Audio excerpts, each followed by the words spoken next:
আসেন। মাশাআল্লাহ মার্কা কি বানাচ্ছে ভাই মাঠে আসেন, মাঠে। রুবেল ভাই দাঁড়াচ্ছে প্রিয় লোক নির্বাচনে ধানের রুবেল শীষের ভাই পক্ষে লোকেই চাই আমরা ভাই। রুবেল ভাই পাশে থাকবেন। রুবেল ভাইয়ের পক্ষে আসছি, আপনি দোয়া রাখবেন আমাদের প্রার্থীর জন্য এবং অবশ্যই আমরা আপনাদের ভোটের আশা করতেছি।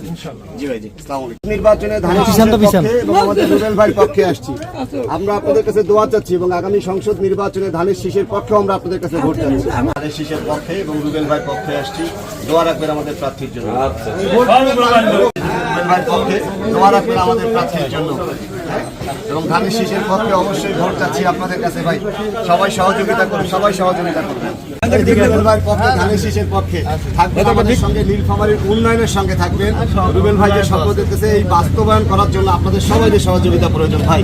দোয়া রাখবেন ধানের শীষের জন্য এবং আমাদের রুবেল ভাইয়ের জন্য দোয়া রাখবেন, অবশ্যই দোয়া রাখবেন। জি, জি, জি, আসসালামু আলাইকুম। মাশাআল্লাহ মার্কা কি বানাচ্ছে ভাই মাঠে আসেন, মাঠে। রুবেল ভাই দাঁড়াচ্ছে আসেন ভাই, আসেন। জি, দোয়া রাখবেন। এবং ধানের শীষের পক্ষে আসছি ভাই, আপনারা আগামী সংসদ নির্বাচনে রুবেল ভাইয়ের জন্য দোয়া রাখবেন, ধানের শীষের পক্ষে দোয়া রাখবেন ভাই। সবাই সহযোগিতা চাচ্ছি আমরা, নীলফামারীর উন্নয়নে সবার অংশীদারিত্ব চাই ভাই। আমাদের জন্য দোয়া রাখবেন ভাই, ধানের শীষের জন্য দোয়া রাখবেন। বড় ভাই আসসালামু আলাইকুম। মার্কা আপনাদেরই ভাই উনি নীলফামারীর উন্নয়নের কাজ করার জন্য এবার ধানের শীষের প্রার্থী, আপনারা সহযোগিতা করবেন, নীলফামারীর উন্নয়নে অংশীদারিত্ব ভোটটা দিবেন ধানের শীষে।